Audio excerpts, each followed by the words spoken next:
கால காலம் நேரம் இயற்கை இறைவன் நம்மை வெறுமையாக படைக்கவில்லை. தினசரி வஞ்சனை செய்யாமல் எல்லோருக்கும் 24 மணி நேரத்தை கொடுத்திருக்கிறார். உங்களுக்கு கொடுக்கப்பட்ட நேரத்தில் இருந்துதான் உங்கள் வாழ்க்கை தொடங்குகிறது. அரசனுக்கும் ஆண்டிக்கும், உடல் தகுதி உள்ளவருக்கும் மாற்றுத்திறனாளிக்கும், ஆணுக்கும் பெண்ணுக்கும், செல்வந்தருக்கும் ஏழைக்கும் ஒரே மாதிரியாக 24 மணி நேரத்தை கொடுத்துள்ளார். 1 சுயம் 6 மணி நேரம், 2 குடும்பம் 6 மணி நேரம், 3 தொழில் 6 மணி நேரம், 4 சமுதாயம் 6 மணி நேரம். 24 மணி நேரத்தையும் சுயத்திற்கு கொடுத்தால் ஆரோக்கியம் அழியும். 24 மணி நேரத்தையும் குடும்பத்திற்கு கொடுத்தால் பொருளாதாரம் அழியும். 24 மணி நேரத்தையும் தொழிலுக்கு கொடுத்தால் மகிழ்ச்சியும் நிம்மதியும் அழியும். 24 மணி நேரத்தையும் சமுதாயத்திற்கு கொடுத்தால் வம்சம் அழியும். நேர நிர்வாகம் என்பது ஒரு தனி கலை. கற்றுக்கொண்டு மற்றவர்களுக்கும் கற்றுக் கொடுங்கள். நன்றி, வணக்கம். வேற யாராவது சொல்லுங்க. நன்றி நன்றி மேடம், நன்றி மேடம். வேற யாராவது தகவல் பேசுறீங்களா? அருணகிரி சார். அனைவருக்கும் இனிய செல்வ வணக்கம். வேற யாரும் இன்ட்ரெஸ்ட் இல்லைன்னா நான் கண்டினியூ பண்றேன். வேற சதீஷ் இருக்கிறார், யோகானந்த், அருணாச்சலம், கலைச்செல்வன், ஜி.கே. மூர்த்தி. யாராவது அடுத்தது பேசுறீங்களா?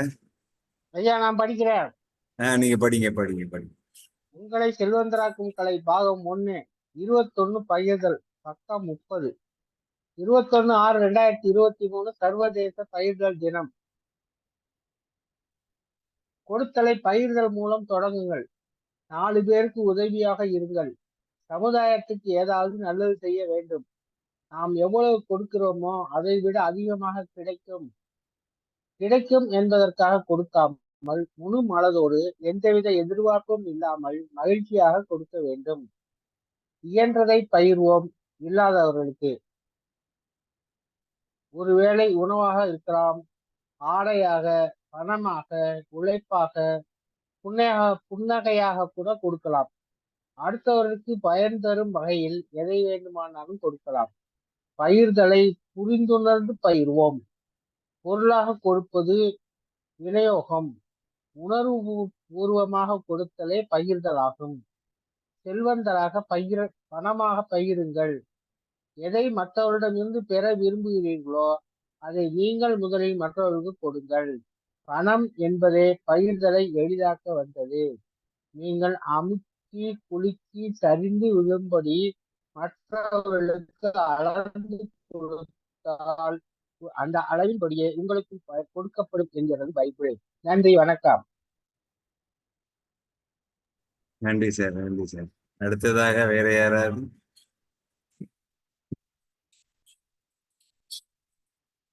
அருணகிரி சார், நீங்க பேசுங்க.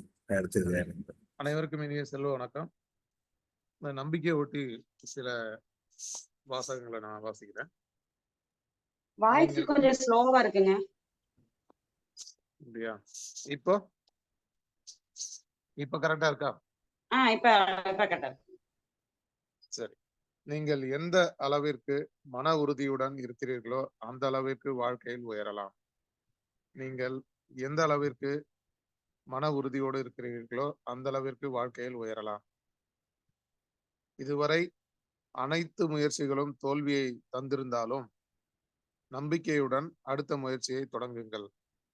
இதுவரை அனைத்து முயற்சிகளும் தோல்வியை தந்திருந்தாலும் நம்பிக்கையுடன் அடுத்த முயற்சியை தொடங்குங்கள். அடிக்கடி என் வாழ்க்கை என் கட்டுப்பாட்டில் உள்ளது என்று நாம் அடிக்கடி நம்மிடம் சொல்ல வேண்டும். அப்போது நம்முடைய வாழ்க்கையை நாமே உருவாக்குகிறோம். என் வாழ்க்கை என் கட்டுப்பாட்டில் உள்ளது என்று அடிக்கடி சொல்லும் போது நம் வாழ்க்கை நாமே உருவாக்குகிறோம். மரணம் வரை விடை கிடைக்காத ஒரே கேள்வி, யாரை நம்புவது? மரணம் வரை விடை கிடைக்காத ஒரே கேள்வி, யாரை நம்புவது? என்னால் முடியாது என்று சொல்லும் பாதிக்கப்பட்டவராய் இல்லாமல் நான் நினைத்தால் எதையும் செய்ய முடியும் என்று சொல்லும் சாதனையாளராக செல்வந்தர்கள் இருக்க வேண்டும். என்னால் முடியாது என்று சொல்லும் பாதிக்கப்பட்டவராய் இல்லாமல் நான் நினைத்தால் எதையும் செய்ய முடியும் என்று சொல்லும் செல்வந்தராய் நாம் இருக்க வேண்டும். நம்பிக்கை எனும் வழியில் நடக்க முயற்சித்தாலே வெற்றி எனும் எல்லை கதவு தானாக திறந்துவிடும். நம்பிக்கை எனும் வழியில் நடக்க முயற்சித்தாலே வெற்றி எனும் எல்லை கதவு தானாக திறந்துவிடும். நம்பிக்கை எனும் ஒளி நமக்கு முன்னால் இருந்தால் பயம் எனும் நிழல் நமக்கு பின்னால் போய்விடும். விதைகள் கீழ்நோக்கி எறியப்பட்டால் தான் விருட்சங்கள் மேல் நோக்கி வளரும். அதனால் விழும்போது விதையென விழுவோம், எழும்போது விருட்சமாய் எழுவோம். முடியும் வரை முயற்சி செய்ய, உன்னால் முடியும் வரை அல்ல, நீ நினைத்ததை செய்து முடிக்கும் வரை முயற்சி.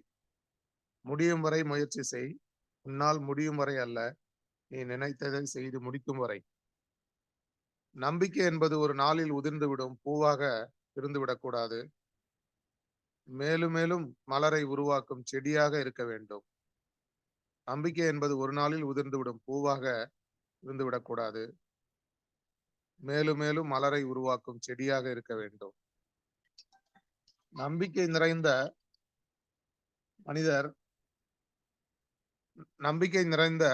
ஒருவர் யார் முன்னும் எப்போதும் மண்டியிடுவதில்லை. நம்பிக்கை நிறைந்த ஒரு மனிதர் யார் முன்னும் எப்போதும் மண்டியிடுவதில்லை.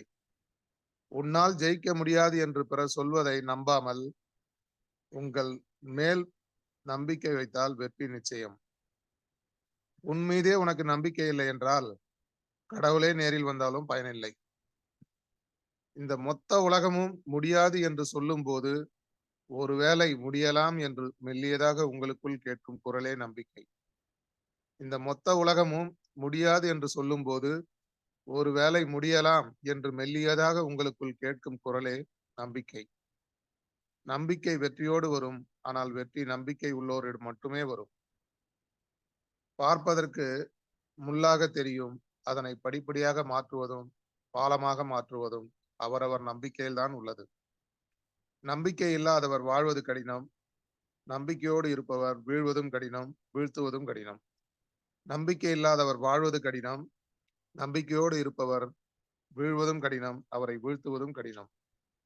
எந்த சூழ்நிலையும் எதிர்த்து நிற்காமல் தன்னம்பிக்கையும் துணிச்சலும் இருந்தால் போதும். எந்த சூழ்நிலையும் எதிர்த்து நிற்கலாம், தன்னம்பிக்கையும் துணிச்சலும் இருந்தால் போதும். வெற்றி என்னும் உயரத்தை அடைய ஏணியாக இருக்கும் ஆயுதம் தான் தன்னம்பிக்கை. வெற்றி என்னும் உயரத்தை அடைய ஏணியாக இருக்கும் ஆயுதம் தான் தன்னம்பிக்கை.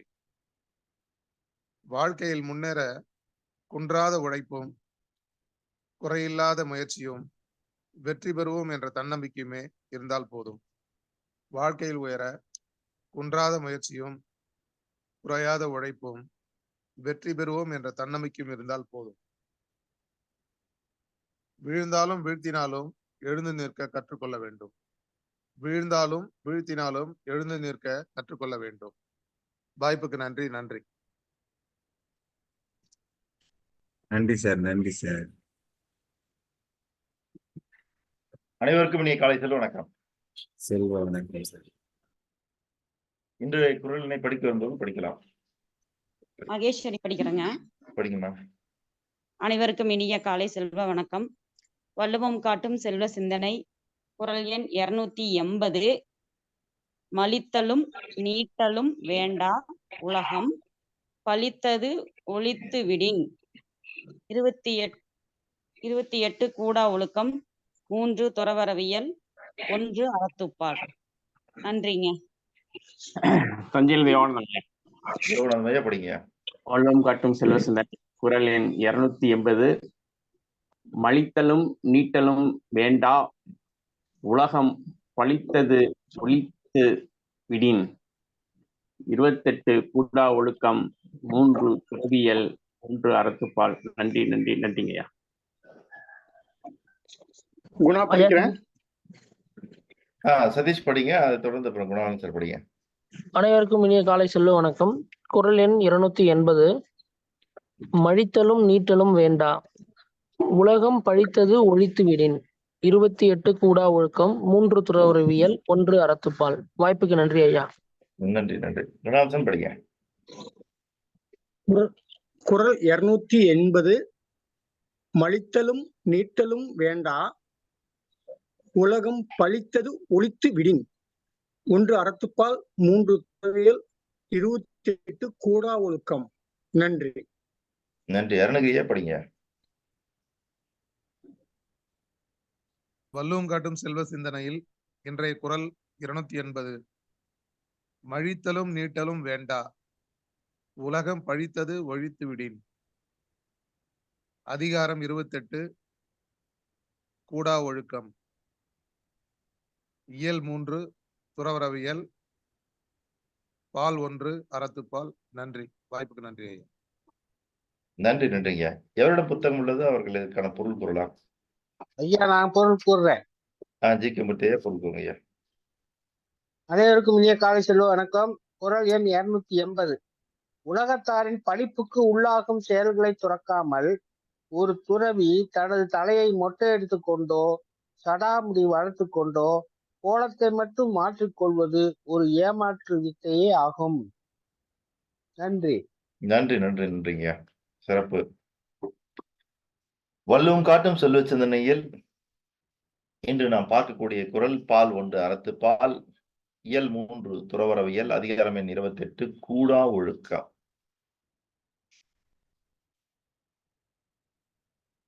முதலில் நாம் அதிகாரத்தினுடைய பொருள் உணர்ந்து பிறகு பொருளுக்குள் செல்வோம். கூடா ஒழுக்கம் என்றால் என்ன?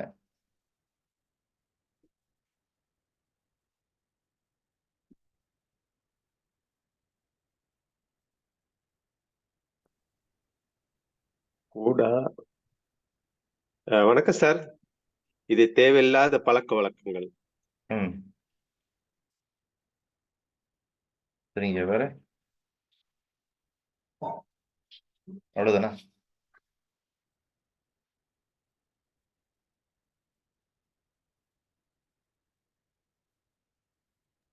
நமக்கும் பிறருக்கும் பாதிக்கப்படக்கூடிய செயல்கள் கூடா ஒழுக்கம்.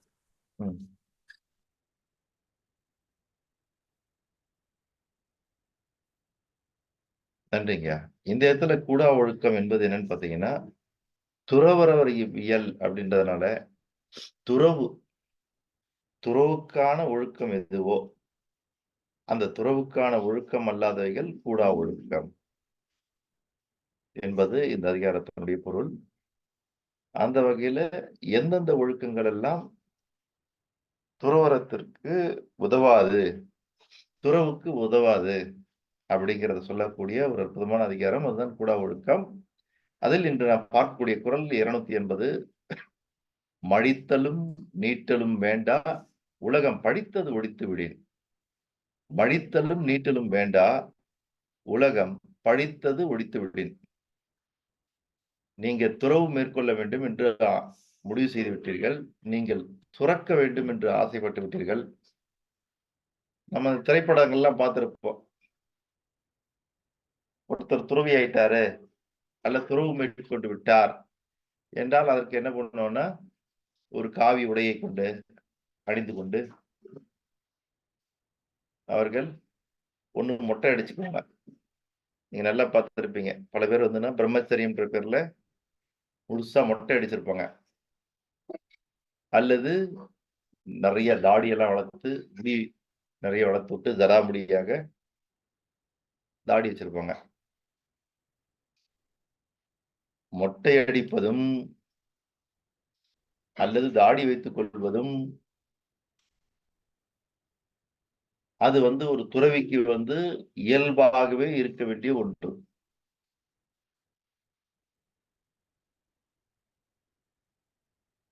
அதாவது மொட்டை அடித்துக் கொள்வதனுடைய நோக்கம் நாம் நம்முடைய அழகு இருக்கு பாருங்க. நம்ம எதை அழகு நினைச்சிட்டு இருக்கிறோமோ அதை துறக்கிறோம். தலைவாரி சீவி சிங்காரிச்சு தன்னை அழகுபடுத்திக் கொள்ளக்கூடிய அந்த அழகின் மீது இருக்கிற பற்றை விடுவதற்குத்தான் மொட்டை அடித்துக் கொள்வது. அடுத்தது தாடி வச்சுக்கிறது. அது அப்படிதான். Clean shave. ஒருத்தர் ஆரோக்கியமாக இருக்கிறார் அப்படின்னாலே அவர் கிளீன் ஷேவ் பண்ணிக்கணும், ஹெல்த்தியா இருக்கிறாருன்னு நம்புவாங்க. அப்ப தாடி எல்லாம் வச்சுட்டு இருந்தாருன்னா அது அவ்வளவு நல்லா இல்லையே அப்படின்னு திரும்ப அதுவும் அழகை கெடுக்கிறதா. மொட்டை அடிக்கிறதும் அழகை கெடுக்கிறதும் தாடி வச்சுக்கிறதும் அழகை கெடுக்கிறதா. இப்ப இந்த அழகின் மீது உள்ள பற்றை துறப்பதற்காக அவர்கள் இயல்பாக இப்படி இருக்கணும். ஆனா இன்று என்ன ஆகிவிட்டது என்றால், ஒருவர் துறவு மேற்கொள்ள வேண்டும் என்றால் அந்த துறவிற்கான ஒழுக்கம் எதுவோ அதை பின்பற்றாமல், அதை கைப்பற்றாமல், மொட்டை அடித்துக் கொண்டு நான் துறவியாகிவிட்டேன், தாடி வைத்துக் கொண்டு நான் துறவியாகிவிட்டேன் என்று காட்டி வருகிறார்கள். அது சரியா என்றால் அது தவறு.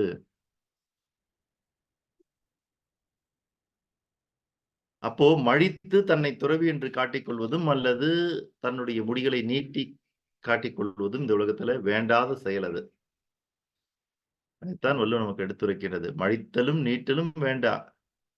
நீங்கள் துறவு மேற்கொள்கிறீர்கள் என்றால் அந்த துறவிற்கான ஒழுக்கம்னு ஒண்ணு இருக்குது பாருங்க, அதை பின்பற்றினால் போதுமானது. அதனால்தான் உலகம் பழித்தது ஒழித்து விடின். உலகம் எதையெல்லாம் பழிக்குமோ, உலகம் எந்த செயலை எல்லாம் பழிக்குமோ அந்த செயலை எல்லாம் உங்ககிட்ட இருந்து ஒழித்து விட்டீர்கள் என்றால் அதுவே துறவு. அப்படிப்பட்ட துறவியா இருந்தீங்கனாலே போதுமானது. நீங்க மொட்டை அடிச்சுதான் நீங்க துறவின்னு காட்டணும், தாடி வச்சுதான் நீங்க துறவின்னு காட்டணுன்ற அவசியமே இல்லைங்கிறாரு வள்ளுவர். ஆக துறவில் இருக்கிறவங்க செய்யக்கூடிய மிக முக்கியமான வேலை ஒண்ணு மொட்டை அடிச்சுக்கிறது, இல்லைன்னா தாடி வச்சுக்கிறது. ஏன்னா தன்னை அப்படி காமிச்சுக்கிறது. அதைத்தான் ஜி.கே. மூர்த்தி ஐயா அவர்கள் கலைஞருடைய உரையாக எடுத்து நமக்கு உரைத்தார். ஆக கலைஞர் அவர்கள் என்ன விளக்கம் கொடுக்கிறார் பாருங்க. உலகத்தாரின் பழிப்புக்கு உள்ளாகும் செயல்களை துறக்காமல் ஒரு துறவி தனது தலையை மொட்டையடித்துக் கொண்டோ, சடாமுடி வளர்த்துக் கொண்டோ, கோலத்தை மட்டும் மாற்றிக்கொள்வது ஒரு ஏமாற்று வித்தையாகும். அதை போல நாம் என்ன செய்கிறோம் என்றால், இந்த உலகத்தில் எப்படி ஒரு துறவு என்பது வெளிப்புற தோற்றத்திலே இல்லையோ, அது உங்களுடைய மன ஒழுக்கத்தில் இருக்கிறது என்பதை தெரிவிப்பதற்கு இக்குறள். அதை போல செல்வந்தர் என்பது வெளிப்புற தோற்றத்தில் இல்லை, அது உங்களுடைய மனோபாவத்தில் தான் இருக்கின்றது என்பதற்கான ஒரு அற்புதமான குறள் இது. ஆகவே துறவி என்பவர் தன்னை வெளிப்படுத்திக் கொள்வதில் மொட்டை அடித்து தாடி வைத்து நான் இப்படிதான் இருப்பேன், நான் தான் துறவி, நான் துறவரம் மேற்கொண்டு விட்டேன், நான் துறவி ஆகிவிட்டேன்லாம் அவர் காட்டி ஆமாங்க இவர் துறவிதான் நம்ப வைக்க வேண்டிய அவசியம் இல்லை. அவருடைய மனப்பக்குவம், மன ஒழுக்கம் இது துறவுத்தன்மைக்கு வந்து விட்டாலே போதுமானது. அவர் யாருக்கும் தன்னை ப்ரூவ் பண்ணிக்கணும்ன்ற அவசியம் இல்லை. அதே போல நீங்கள் செல்வந்தராக இருக்கிறீங்கன்னா நம்ம பல நிகழ்ச்சிகளுக்கு போவோம், பல விதமான விழாக்களுக்கு போவோம். அன்னைக்கு மட்டும் நம்ம என்ன பண்ணுவோம்னா ஒரு புத்தாடைகளை அணிந்து கொண்டு நம்ம கிட்ட இருக்கிற நகையெல்லாம் வாங்கி எல்லாம் எடுத்து போட்டுக்கிட்டு, சில பேர்கிட்ட தாங்கிட்ட நகை இல்லைன்னாலும் இரவல் நகையாவது வாங்கி போட்டு அந்த நிகழ்ச்சிகளுக்கு செல்வது. என்ன நான் ஓரளவுக்காவது வசதியா இருக்குன்னு நான் காட்டணும். ஆக செல்வந்த தன்மை என்பது வெளிப்புறத்திலே காட்டுவது அல்ல. சரி, உங்களுடைய ஆடம்பரங்களை நீங்கள் வெளிக்காட்டிக் கொள்வதிலே இல்லை செல்வந்த தன்மை என்பது. செல்வந்த தன்மை என்பது உங்களுடைய மனோபாவத்தில் இருக்கின்றது. எப்படி இந்த இடத்துல ஒரு துறவு என்பது மன ஒழுக்கத்திலே அடங்கி இருக்கின்றதோ, ஒழுக்கமற்ற செயல்களை உலகம் பழிக்கும். அதனால்தான் உலகம் பழித்தது ஒழித்து விடின். உலகம் எதை பழிக்கும் என்றால் ஒழுக்கமற்ற செயல்களை எல்லாம் உலகம் பழிக்கும். ஆகவே அந்த ஒழுக்கமற்ற செயல்களை எவர் ஒழித்து விடுகிறாரோ அதுவே சிறந்த துறவு. அதே போல நீங்கள் எல்லோருமே செல்வந்தர்கள் ஆவதற்காக அல்லது ஆகி கொண்டிருக்கிற பாதையில் செல்வந்தர்னு காட்டிக்க வேண்டிய அவசியம் இல்லை. நான் ஒரு நல்ல வசதியான கார் வச்சிருக்கணும், நல்ல பங்களா வச்சிருக்கணும், நான் அப்படியே புத்தாடைகளாம் அணிஞ்சுக்கிட்டு எவ்வளவு நகை முடியுமோ போட்டுக்கணும், அவர் என்னை பார்க்கும்போதே நான் ஒரு பெரிய பணக்கார செல்வந்தர்னு தெரியணும். அப்படி இருக்கின்ற மனோபாவம் செல்வந்த தன்மையை அடைந்ததா என்றால் இல்லை.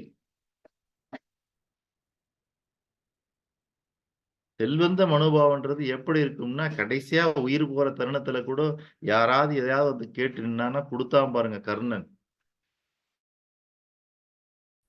கர்ணன் ஒரு வள்ளல் இருந்தார் இல்லையா, அவர் கொடுத்த அந்த கொடுப்பனை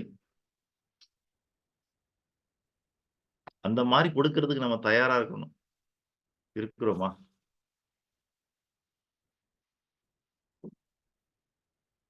நாம் ஏற்கனவே பலமுறை சொன்ன ஒரு விஷயம்தான்.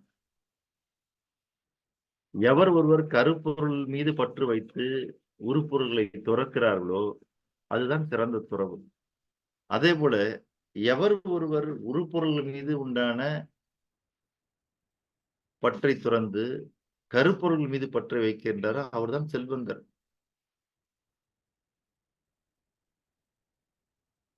ஏனென்றால் ஒரு ஏழை என்பவன் தன்னிடம் வரக்கூடிய பணத்தின் மீது ஆசை வைப்பான், தன்னிடம் வரக்கூடிய பணத்தை பார்த்து மகிழ்ச்சி கொள்வான். இதுதான் ஏழையினுடைய செயல். பணம் அவன்கிட்ட வருதுன்னா ரொம்ப சந்தோஷப்படுவான், பணம் போகுதுன்னா ரொம்ப கவலைப்படுவான். ஆனால் ஒரு செல்வந்தன் எப்படி இருக்க வேண்டும் என்றால், பணம் வருவதிலே அவன் மகிழ்ச்சி அடைய மாட்டான். அந்த பணத்தை கொண்டு என்னென்ன செயல்களை செய்ய முடியுமோ, என்ன நற்காரியங்கள் ஆற்ற முடியுமோ அந்த நற்காரியத்தை ஆற்றும் பொழுது அவன் சந்தோஷப்படுவான். அதாவது பணம் செலவாகும் போது சந்தோஷப்படணும். அதுதான் ஒரு நல்ல செல்வந்தனுக்கு அழகு. பணத்தை பார்த்த உடனே இவ்வளவு வருதா, வரட்டும். அப்போ ஏழைகள் பணம் வரவிலே மகிழ்ச்சி அடைகிறார்கள், செல்வந்தர்கள் பணம் செலவழிப்பதிலே மகிழ்ச்சி அடைகிறார்கள். ரெண்டுத்துக்கு வித்தியாசம் இருக்கு. அப்ப செல்வந்த தன்மை என்பது வெளிப்புறத்தில் காட்டிக்கொள்வதல்ல.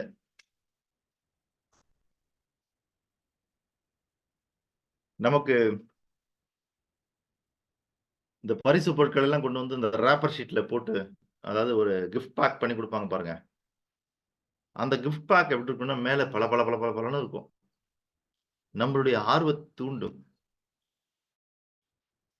சரிங்களா? அந்த கிஃப்ட் பேக்க நம்முடைய ஆர்வத்தை தூண்டும். உள்ள என்ன கிஃப்ட் இருக்குது தெரியலையான்னு. அந்த மாதிரி செல்வந்தர்கள் எல்லாருமே வெளியில இருக்கக்கூடிய அந்த பளபளப்பா இருக்கிற அந்த பேப்பர் இருக்கு பாருங்க, அந்த மாதிரி வாழலாமான்னா கூடாது. உள்ள எது முக்கியமானதாக இருக்கிறது, கிஃப்டா இருக்கிறதோ அதே போலதான் உங்களுடைய மனோபாவம் விளங்க வேண்டும். பல பல பல பல பலன்னு மின்ற மாதிரி இருப்பதுதான் ஒரு செல்வந்தர்னு சமுதாயத்துல நாம தவறுதலாக மனப்பதிவு செய்து விட்டோம். ஆகவே நிறைய செயின் போட்டிருக்கணும், நிறைய மோதிரம் போட்டிருக்கணும், கையில பிரேஸ்லெட் போட்டிருக்கணும், என்னென்ன முடியுமோ அதெல்லாம் வாங்கி அணிந்து கொள்ள வேண்டும். ஆகவே ஆடம்பரமான பொருட்களை வைத்திருப்பதனால் மட்டும் ஒருவர் செல்வந்தர் ஆகிவிட முடியாது. அவர் செல்வந்தரும் இல்லை. அதனாலதான் நம்ம பல தடவை நம்முடைய நிகழ்ச்சியில சொல்லக்கூடியது, பணக்காரர் என்பவர் ஏறு, செல்வந்தர் என்பவர் ஏறு.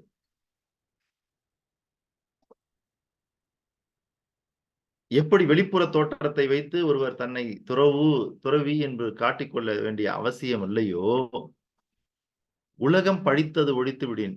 ஆகவே உலகம் எதை பழிக்கின்றதோ அந்த செயல்களை விட்டு விட்டாலே போதும். அதை போல ஏழ்மைக்குரிய மனோபாவத்தை நீங்கள் விட்டுவிட்டாலே நீங்கள் செல்வந்த மனோபாவத்தை அடைந்து விடுவீர்கள். பல பேருக்கு என்ன சிக்கல்னா இதை விடாம பிடிச்சு வச்சிருக்காங்க ஏழ்மை தன்மையில. நீங்க பல வீடுகள்ல போய் பாருங்க, பல வீடுகள்ல போய் பார்த்தீங்கன்னா தனக்கு தேவையில்லாத நிறைய பொருள் அந்த வீட்டுல அடைஞ்சு கிடக்கும். ஏன் அப்படி அடைச்சு வச்சிருக்கோம்? ஒரு பொருளை கூட தூக்கி போடுறதுக்கு நமக்கு மனசே வரதில்லை. ஏதாவது உடைஞ்சிட்டா கூட சரி, ஏதாவது பெருக்கி போட்டாது ஒட்டி கட்டி வச்சு, கிழிஞ்சிட்டா கூட துணிகளை தச்சு கிச்சு வச்சு எவ்வளவு மேக்சிமம் யூஸ் பண்ண முடியுமோ அவ்வளவு யூஸ் பண்றதுக்கு நம்ம தயாரா இருக்கிறோம். இதுதான் வறுமையினுடைய மனோபாவம், ஏழ்மையினுடைய மனோபாவம். ஒரு மளிகை கடைக்கு போறோம், ஒரு கேரி பேக் கொடுத்தாங்கன்னா கூட வீட்டுக்கு வந்த பிறகு அந்த மளிகை ஜாமான்லாம் எடுத்து அந்த டப்பால போட்டு முடிச்ச பிறகு அந்த கேரி பேக்கை கூட தூக்கி வெளியில வீசுறதுக்கு மனசு வராது பல பேருக்கு. என்ன காரணம்னா அது இருந்தா பயன்படும். நிறைய பேருடைய வீடுகள்ல பாத்தீங்கன்னா அங்கங்க கேரி பேக்கை சொருகி வச்சிருப்பாங்க. அப்ப எவ்வளவுக்கு எவ்வளவு நாம புதியதாக பொருட்களை வாங்காமல், புதியதை நோக்கி போகாமல் இருப்பவற்றை பயன்படுத்திக் கொள்ளலாம்ன்ற ஒரு மனோபாவம் இருக்கு பாருங்க, அது ஏழ்மை மனோபாவம்.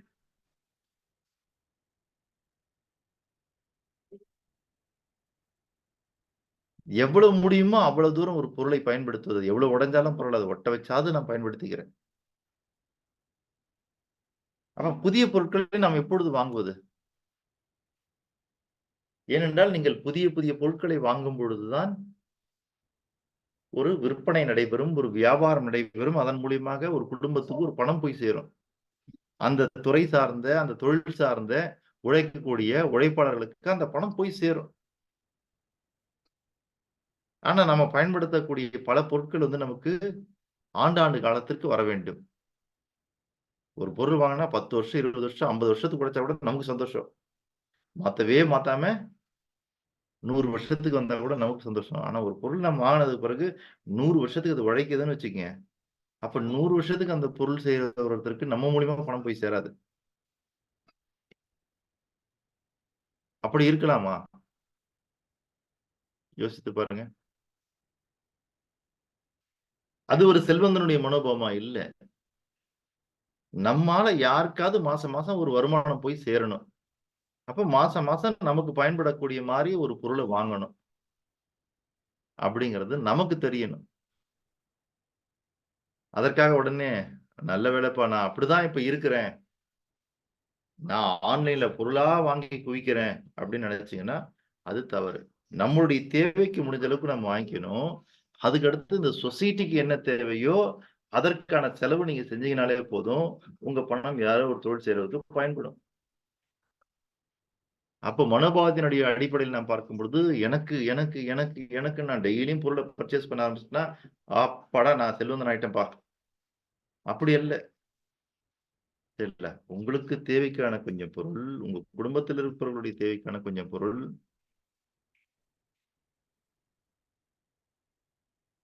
அதை தாண்டி சமுதாயத்திற்கு தேவையான பொருள். இதெல்லாம் வாங்குவதற்கு உங்கள் பணம் பயன்பட்டால், அந்த பணம் யாரோ ஒரு தொழிலுக்கு, யாரோ ஒருத்தருக்கு மாசம் மாசம் ரொட்டேஷன்ல இருந்துகிட்டே இருக்கும். ஆகவே வருமானத்தின் மீது நாம் எவ்வளவு கவனம் செலுத்துகிறோமோ, அதே போல வந்த வருமானம் சரியான ஒரு செலவு செய்வதன் மூலமாக, அந்த செலவு சரியாக செய்யப்படுவதன் மூலமாக ஒரு குடும்பம் பிழைக்கின்றது. அதனால் ஒருவர் பயனடைகின்றார் அப்படின்றத உணர்ந்து நாம் செலவுகளை மேற்கொள்ளும் பொழுது, பல தொழில்கள் இன்றைக்கு செழிப்பாக இருக்கும். ஆகவே ஏழைகளை பொறுத்தவரைக்கும் மாசம் ஆனா செலவுகளே இல்லை என்றால் மிக சந்தோஷம் அடைகிறார்கள்.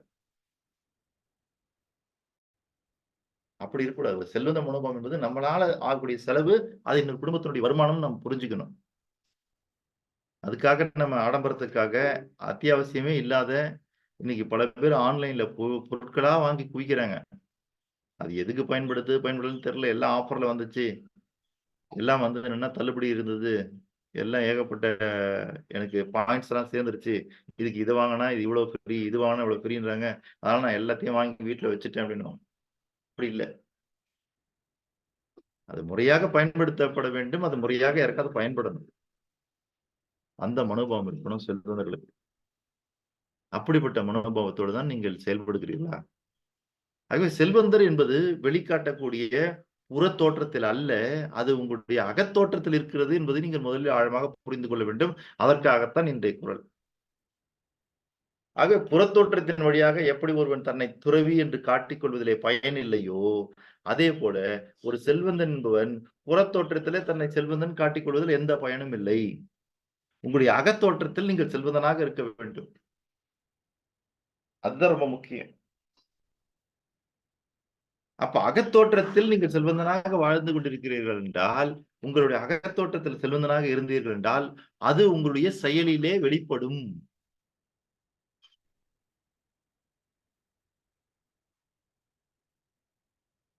உங்களுக்கு ஏற்கனவே இந்த கதை சொல்லியிருப்பேன். இருந்தாலும் ரொம்ப ஷார்ட்டா சொல்லி முடிச்சுடுறேன். அர்ஜுனன் கேட்கிறாரு, என்ன எப்ப பார்த்தாலும் கர்ணனையே பெரிய வள்ளல், பெரிய கொடுக்கின்ற கரம் அது இதுன்னு எல்லாம் புகழ்ந்துட்டே இருக்கிறாங்களே, எங்க அண்ணன் செய்யாத தர்மங்களா? அதனாலதான் அவருக்கு தர்மன்னே பேரு. தர்மர்னே பேரு. அப்ப தர்மன்னு பேர் வச்சிருக்கிற அவரு செய்யாத தர்மங்களா? கர்ணனுக்கு மட்டும் ஏன் இவ்வளவு பேரு? ரொம்ப எவ்வளவு முடியுமோ அவ்வளவு ஷார்ட்டா சொல்லிடுறேன் அந்த கதைய.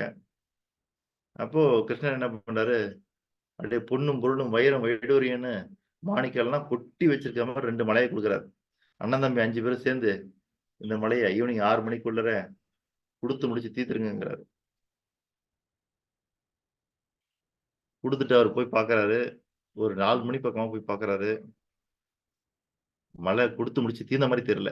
அவங்களும் ஏகப்பட்ட கியூல இருக்குது. இவங்க அள்ளி அள்ளி அள்ளி கொடுத்துக்கிட்டே இருக்கிறாங்க. இவங்க எவ்வளவுக்கு எவ்வளவு அள்ளி அள்ளி கொடுக்குறாங்களோ அவ்வளவுக்கு எவ்வளவு மழை வளர்ந்துகிட்டே தான் இருக்குது. தீர்ந்த பாடு இல்ல. காலையில கொடுத்த அந்த மழை 2ம் மாலை 4 மணிக்கு பார்த்தா இன்னும் வளர்ந்து போயிருக்குது. அப்போ வந்து கிருஷ்ணர் சிரிக்கிறாரு. என்னப்பா நீங்க 5 பேர் சேர்ந்து இன்னும் அள்ளி அள்ளி கொடுத்து இன்னும் இந்த மழையை கரைக்க முடியலையேன்னு. இதுவே இந்நேரம் கர்ணனா இருந்தா இந்நேரம் கரைச்சிருப்பான் அப்படின்னு. அது எப்படி முடியும்? அது வேணா கொடுத்து பாருங்க அப்படின்னு. நீங்க எல்லாம் ஒளிஞ்சிருந்து வேடிக்கை பாருங்க அப்படின்னு சொல்லிட்டோன்னே சரி அந்த பக்கமா 4 மணிக்கு எப்போ மாலை 4 மணிக்கு கர்ணன் வர்றாரு. கிருஷ்ணர் சொல்றாரு ஒரு 6 மணிக்குள்ள இந்த 2 மலையும் மக்களுக்கு கொடுத்து முடிக்க முடியுமா உன்னால அப்படின்னு கேட்கிறாரு. அதெல்லாம் கொடுத்துடலாம் அப்படின்றாரு அவரு. ஓகே கொடுத்துட்டு கிருஷ்ணர் போயிடுறாரு. ஒரு 6 மணிக்கு திரும்பி வந்து பாக்குறாரு. கர்ணன் என்ன பண்றாரு, அந்த 2 மலையும் கொடுத்துட்டு அப்படியே ஹாப்பியா உட்காந்து கால் மேல கால் போட்டு பேப்பர் படிக்கிறார். மழை நியூஸ் என்னன்னு பார்த்துட்டு இருக்காருன்னு வச்சுக்குவோம். அப்போ கிருஷ்ணன் வந்து பார்த்து கேட்கிறாரு, என்ன கர்ணா மழையெல்லாம் அப்படியே இருக்குது, கொடுக்கலையா நீ? 6 மணிக்குள்ள கரைச்சிருவேன்னு சொன்னீங்க, கொடுத்துருவேன்னு சொன்னீங்கன்னு. நீங்க என்கிட்ட 4 மணிக்கு கொடுத்தீங்களா? 4-5 கிலோ நான் 2 மணிக்கு கொடுத்துட்டேன் அப்படின்னு. என்ன சொல்ற அப்படின்னு. ஆமா கியூல வந்தாங்க இல்லையா, 2 கியூ வந்த மக்களை 2ஆ பிரிச்சேன். 2ஆ பிரிச்சு நீங்க எல்லாம் இந்த ஒரு மலை எடுத்துக்கங்க, நீங்க எல்லாம் இந்த ஒரு மலை எடுத்துன்றார். அவ்வளவுதான், முடிஞ்சு போச்சு. இதுதான் செல்வந்த மனோபாவம். அப்ப குடுன்னு 5 பேரும் சேர்ந்து அள்ளி அள்ளி கொடுத்தாங்க இல்லையா? எல்லாருக்கும் ஒரு லிமிட் வச்சு கொடுத்துட்டு இருந்தாங்க. எப்ப கொடுக்கறது முடிவு பண்ணியாச்சோ அப்பவே வந்து கர்ணன் என்ன பண்றாருன்னா 2 மலையா பிரிச்சாரு, 2 குரூப்பா பிரிச்சாரு. நீ ஒரு மலையை எடுத்துக்க, நீ ஒரு மலையை எடுத்துக்க, வேலை முடிச்சுட்டு போயிட்டாரு. அவ்வளவுதான், முடிஞ்சு போச்சு. அங்கதான் கூப்பிட்டு திரும்பவும் காமிக்கிறார். பாத்தீங்களா, நீங்க கொடுத்ததுக்கும் கர்ணன் கொடுத்ததுக்கும் உள்ள வித்தியாசத்தை பாருங்க. 2 பேரும் கொடுக்கத்தான் செஞ்சீங்க.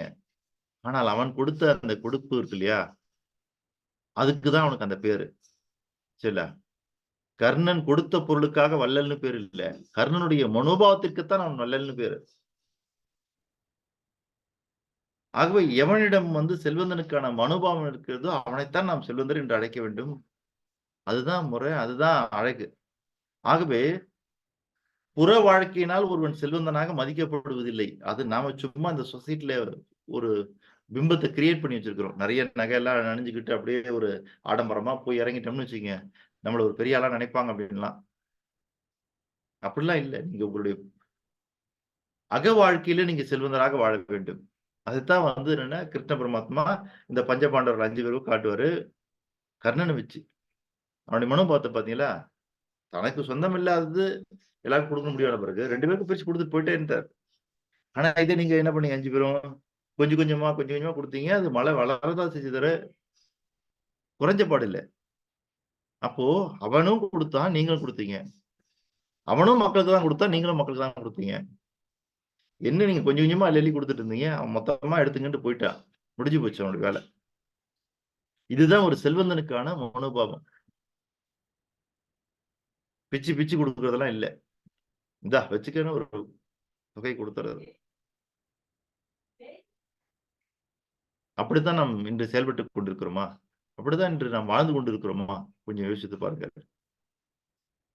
ஆகவே இக்குறள் நமக்கு விளக்கக்கூடிய பொருள், ஒரு துறவு மேற்கொண்டு விட்டால் அவருடைய புறத்தோற்றத்தினால் அவர் துறவடைந்து விட்டார் என்பதை காட்டிலும் அகத்தோற்றத்திலே அவருக்கு துறவு மேற்கொள்ள வேண்டும், பொருட்களை துறக்க வேண்டும்.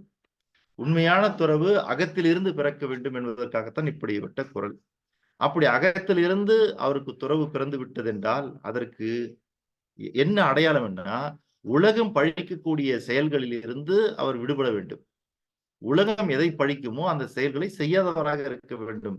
அதுதான் அவருடைய மனோபாவத்தை காட்டக்கூடிய ஒரு வழி.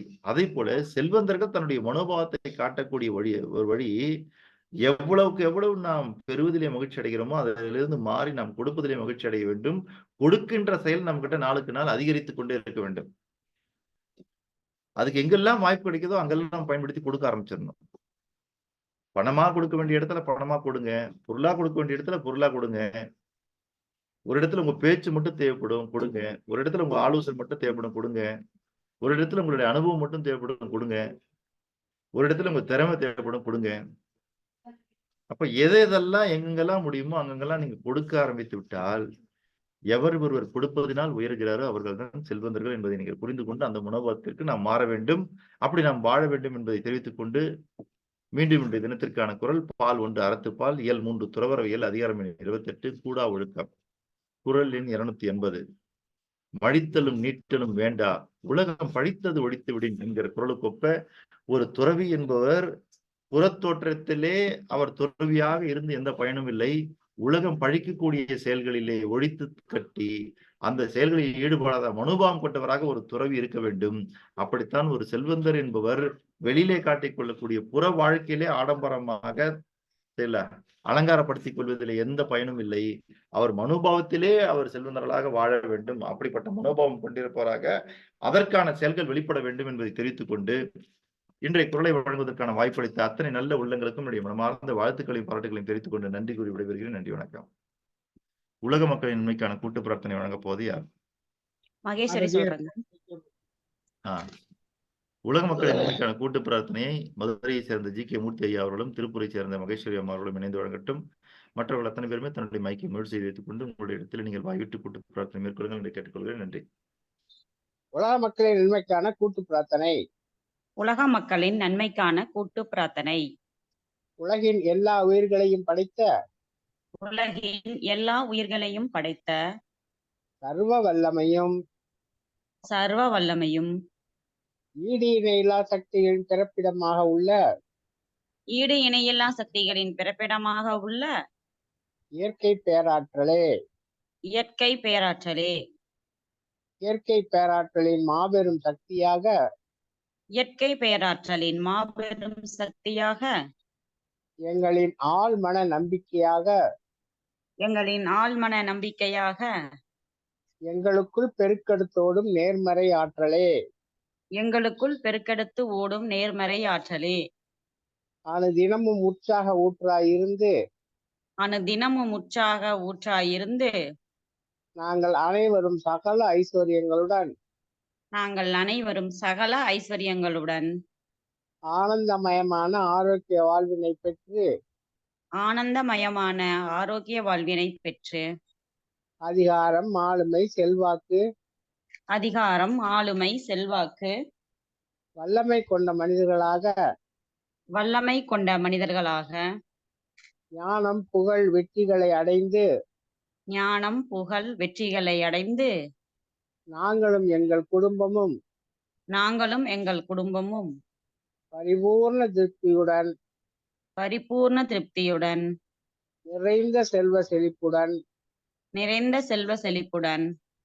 மிகவும் நிம்மதியான வாழ்வினை வாழ்ந்து வருகிறோம். எங்களுக்கு நிம்மதியான வாழ்வினை அளித்த இயற்கை பேராற்றலின் பெரும் கருணைக்கு எங்களின் மனமார்ந்த நன்றி. எங்களின் உணர்வு பூர்வமான நன்றி. எங்களின் ஆத்மார்த்தமான நன்றி. நன்றி. அனைவருக்கும் நன்றி. வாய்ப்புக்கு நன்றி சார். நன்றி, அனைவருக்கும் நன்றி. உலக மக்களின் நன்மைக்கான கூட்டு பிரார்த்தனை வழங்கிய மதுரையை சேர்ந்த ஜி.கே. மூர்த்தி ஐயா அவர்களுக்கும் திருப்பூரை சேர்ந்த மகேஸ்வரி அம்மா அவர்களுக்கும் நம் அனைவரின் சார்பாக நன்றிகளை தெரிவித்துக் கொள்வோம். அடுத்ததாக இன்றைய குரல் குறித்து கருத்தரிப்பவர்கள் கையை வைக்கலாம்.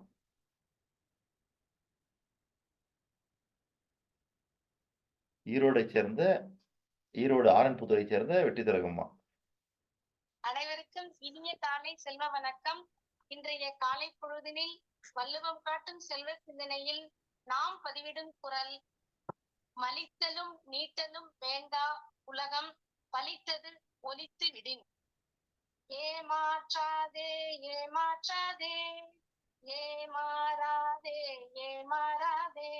அந்த இருட்டுக்கும் பார்க்கின்ற விழி இருக்கும், எந்த சுவருக்கும் கேட்கின்ற காதிருக்கும், சொல்லாமல் கொல்லாமல் காத்திருக்கும், தக்க சமயத்தில் எடுத்துரைக்கும், அதுவே உண்மை அதுவே உண்மை. ஒழுக்க சீலரை போல் உலகத்தை ஏமாற்றும் வஞ்சகரது மனம் துறவு பூணுவது பசு ஒன்றை புலித்தோலை போர்த்தி பயிரை மேய்வது போல். பற்றுகளை விட்டதாக பொய் கூறி உலகை ஏமாற்றுவோர் தவக்கோலம் தானே கலைந்துவிடும். தோற்றத்தில் குன்றிமணி போல் சிவப்பாய் இருந்தாலும் அதன் முனை கருத்திருக்கும். அதை போல் நாம் இருத்தல் பயனில்லை. அகத்தில் மாசுடையோர் புறத்தில் மாண்புடையோர் ஆக முடியாது. செல்வந்தராகிய நாம் உலகம் பலிக்கும் செயலை செய்யாமல் யாழெடுத்து இசை ஈட்டினால் எப்படி இன்பம் பயக்குமோ அதை போல் பிறருக்கு இன்பத்தை கொடுப்பவராக வாழ வேண்டும் என்று கூறி வாய்ப்புக்கு நன்றி கூறி விடைபெறுகிறேன். நன்றி, வணக்கம் ஐயா. நன்றி நன்றி நன்றி நன்றிங்கம்மா, மிக்க நன்றி. அடுத்ததாக சென்னை சேர்ந்த வி அருணகிரி ஐயா அவர்கள்.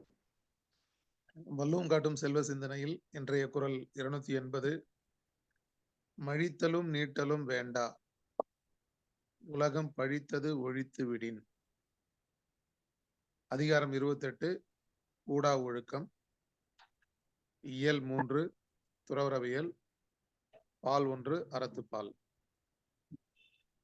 ஒரு சீடர் ஒருவர் குருவிடம் வந்து போதனை கற்க வந்தார். குருவுக்கோ நீண்ட சடை இருந்தது, தாடி இருந்தது. அங்கு அமர்ந்திருந்த சீடர்கள் எல்லாம் முடியை மழித்திருந்தனர். அவர் முகத்திலோ ஒரு ஐயம். குரு, என்ன சீடர், என்ன ஐயம் என்று கேட்க, நாம் முடியை மழித்துக் கொள்ள வேண்டுமா அல்லது உங்களை போல தாடியும் சடையும் வளர்த்து கொள்ள வேண்டுமா என்று கேட்டார். நீட்டலும் மழித்தலும் புற உலகிற்கு வேண்டும் என்றால் அது அடையாளமாக இருக்கலாம். துறவிகள் இவ்வாறு இருக்க வேண்டும் என்று. அகத்தில் அவ்வாறு இருக்க அவசியம் இல்லை. அகத்தில் தூய்மையான எண்ணம் உடையவர் எவரோ அவர் மட்டுமே உண்மையான துறவரத்திற்கு சொந்தக்காரர்.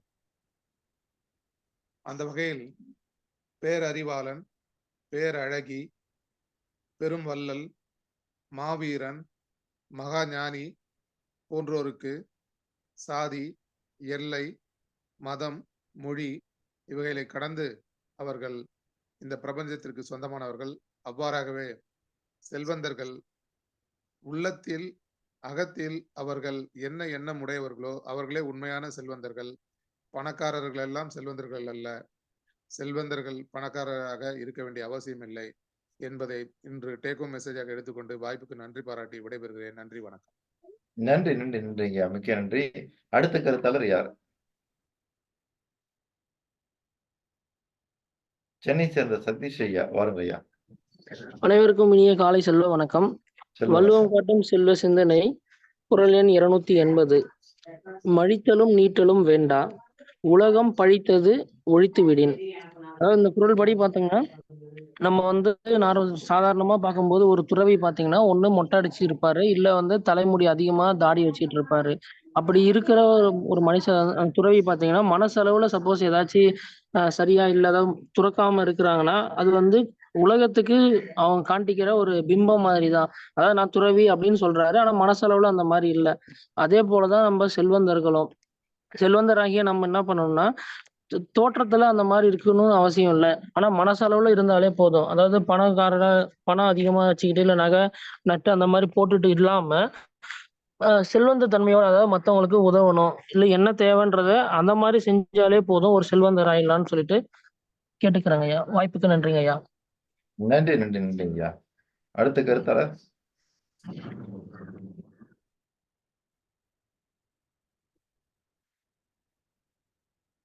அருணகிரி ராமையா அவர்கள். கருத்தை பதிவு பண்றீங்களா? மலேசியாவிலிருந்து வாருங்கள் ஐயா, பதிவு பண்ணுங்க. அனைவருக்கும் காலை வணக்கம்.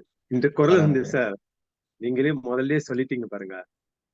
எதுவும் அதாவது இயற்கைக்கு எதுவுமே எதிர்மறையா செய்யறது பழக்கம் வழக்கங்களை நம்ம விட்டுறணும்னு சொல்றீங்க.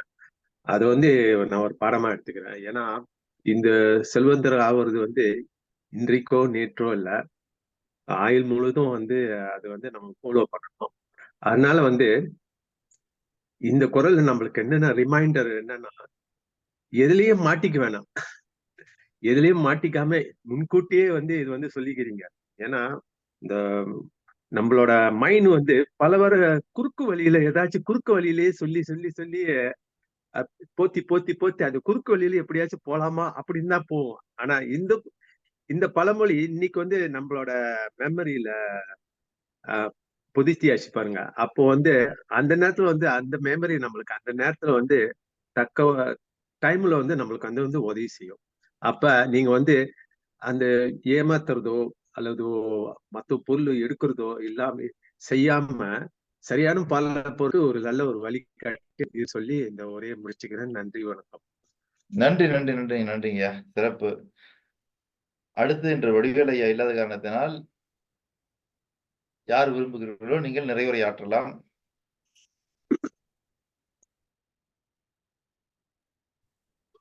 யாராவது நிறைவுரையாற்ற விரும்புகிறீர்களா? இல்லையா? ஐயா யோகானந்த் ஆற்றுறேன். வாருங்கள் ஐயா. இன்றைய நிகழ்ச்சியினுடைய நிறைவுரையாளர் ராஜியை சேர்ந்த யோகானந்தம் ஐயா அவர்கள். பேசுங்கள் ஐயா. அனைவருக்கும் இனிய உற்சாக காலை வணக்கம். இன்றைய குரல் வந்து எப்படின்னு கேட்டீங்கன்னா, நமக்கு வந்து ஐயா வந்து இந்த மாயை எண்ணங்களிலிருந்து நம்ம விடுபடணும். விடுபட்டு நம்ம வந்து ஒரு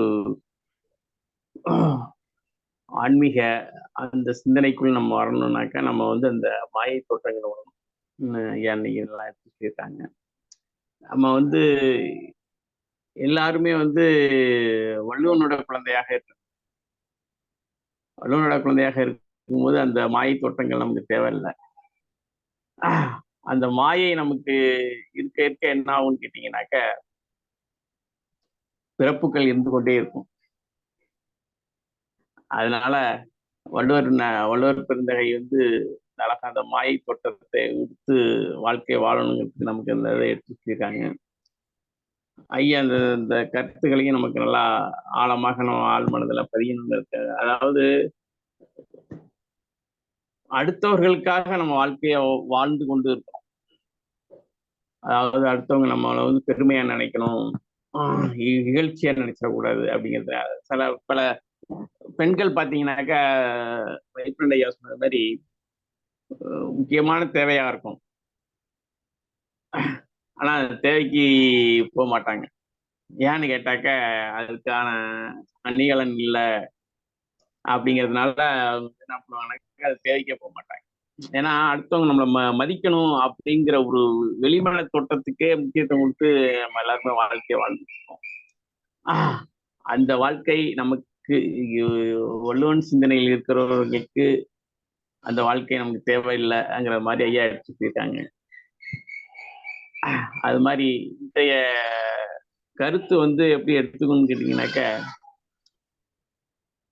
நம்மளை நாம் மதிக்கணும், அடுத்தவர்கள் நம்மளை மதிக்க வேண்டும்ங்கிற எண்ணத்துக்கு நம்ம போகாம நம்மளை நம்ம மதிச்சு நமக்கு முக்கியத்துவம் கொடுக்கும் செயல்களை நாம் ஈடுபட வேண்டும், செயல்பட வேண்டும். அதற்கு அவர்கள் முக்கியத்துவம் கொடுக்கிற வகையில் நாம் இருக்க வேண்டும். இதை தவிர இந்த மாயை தோட்டத்தில் இருந்து விடுபட்டு நம் அனைவரும் நல்லுள்ளத்தோடு வாழ்க்கையை வாழ்வதற்கு ஐயா இன்னைக்கு கூறிய கருத்து ஒரு எடுத்துக்காட்டாக இருந்தது. நன்றி நன்றி நன்றி, அனைவருக்கும் நன்றி ஐயா. நன்றி நன்றி நன்றி நன்றி ஐயா, மிக்க நன்றி. ஒரு சிறப்பான நிறைவுரை வழங்கினீர்கள். அருணகிரி ஐயா, நம்முடைய 3ஆம் ஆண்டு நிறைவு கொண்டாட்டத்தை பற்றி உங்களுடைய கருத்துக்களை சொல்லலாம். அதற்காக நிகழ்ச்சி ஒருங்கிணைப்பாளர் அருணகிரி அவசம் தரம் ஒப்படைக்கப்படுகிறது. வாருங்கள் ஐயா. அனைவருக்கும் இனிய செல்வ வணக்கம்.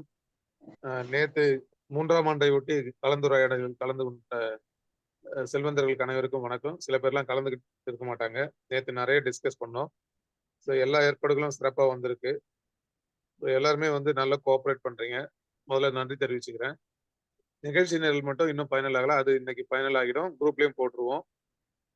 வேற ஏதாவது கேள்விகள் அல்லது யாரெல்லாம் வந்து இங்க ஸ்டே பண்றதுக்கான முன்னாடி விருப்பம் தெரிவிக்கிறீங்களோ அவங்க வந்து ஆதார் கார்டை வந்து குரூப்ல போட்டுருங்க. ஸோ தட் நாங்கள் வந்து ரூம் புக் பண்றதுக்கு ஈஸியா இருக்கும். சென்னையில வந்து மினிமம் வந்து 1500 சிங்கிள் பர்சனுக்கு. அதனால இப்போ நம்ம வந்து வேர்ல்டு யூனிவர்சிட்டி சென்டர் ஒன்றும் ஜீவன் ஜோதின்னு சொல்லிட்டு நம்மளோட MSW அந்த நிகழ்வு நடக்கிற இடத்துல ரைட்ல ஒன்று லெஃப்ட்ல ஒன்று 2 இடத்துல இருக்கு. அங்க வந்து பர் ஹெட் வந்து 400 தான் இருக்கும் ஸ்டே பண்றது. அதனால யாரெல்லாம் விருப்பம் இருக்கோ அவங்க எல்லாம் வந்து ஆதார் கார்டை வந்து குரூப்ல போட்டுருங்க.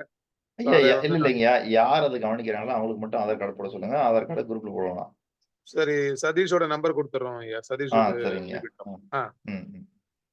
இது தெரிவிச்சுக்கிறேன். மற்றபடி வேற ஏதாவது டவுட் ஆலோசனை இருந்தா எடுத்துக்கலாம் ஐயா.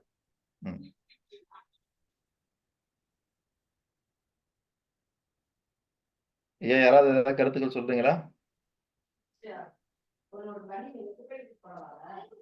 காலையில நிகழ்ச்சி 9 மணிக்கு ஆரம்பிக்கணும். ஹால் எத்தனை மணிக்கு இருக்கணுங்க? ஒரு 8 மணிக்கு இருந்தா போதுங்களா? 9 மணிக்கு 9 மணிக்கு இருந்தா போதுங்க. 9 மணிக்கு நிகழ்ச்சி ஆரம்பிக்கணும். 9 மணிக்கு இருந்தா போதும். சரி சரிங்க. இல்லைங்க, நேத்து கலந்து கொஞ்சம் முன்னாடி வந்துட்டா நல்லா நேத்து இருக்கும். மௌன விரதம், அதனால 11 மணிக்கு லாகின் பண்ண முடியல. பரவாயில்லைங்க. கொஞ்சம் முன்னாடி வந்து நம்ம நிகழ்ச்சி நடக்கிற அன்னைக்கு மௌன விரதம் ஏதாவது இருக்குதா? இல்லைங்க, அதை நேத்தே வச்சுட்டாங்க. எங்க குரு நேத்தே வச்சுட்டாருங்களா? நன்றி. ஆமா. நல்ல வேலை, அடுத்த வாரம் வைக்கல, நேத்தே வச்சுட்டாரு. அம்மா உங்களுக்கு அந்த இது மட்டும் ரெடி ஆகும். அது ரெடி ஆனதும் எனக்கு இன்ஃபார்ம் பண்ணுவாரு. மகேஸ்வரி மேடம் கலெக்ட் பண்ணிக்கங்க. சரிங்கண்ணா. அவர் வந்து ரெடி ஆச்சுன்னு சொல்லுங்க, நான் போய் வாங்கிட்டு வந்துடுறேன். Right okay. நான் வரும்போது, நான் ஹாலுக்கு வரும்போது கொண்டு வந்தா போதும் இல்லைங்க?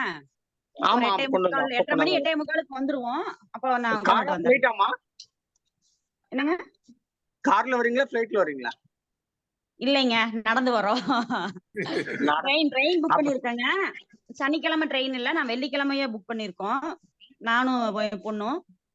வெள்ளிக்கிழமையே? ஓகே. ஆமாங்க. எனக்கு சனிக்கிழமை ஒரு 2-3 கோயிலுக்கு போக வேண்டியது இருக்கு. அதனால நாங்க வெள்ளிக்கிழமை புக் பண்ணிட்டோம்.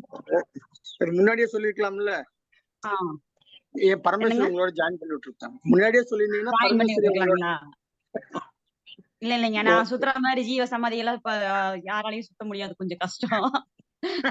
அதனால சரி, ஓகேங்க.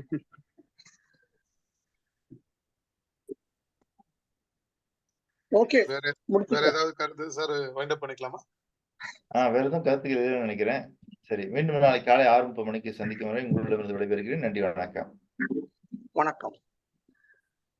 நன்றி.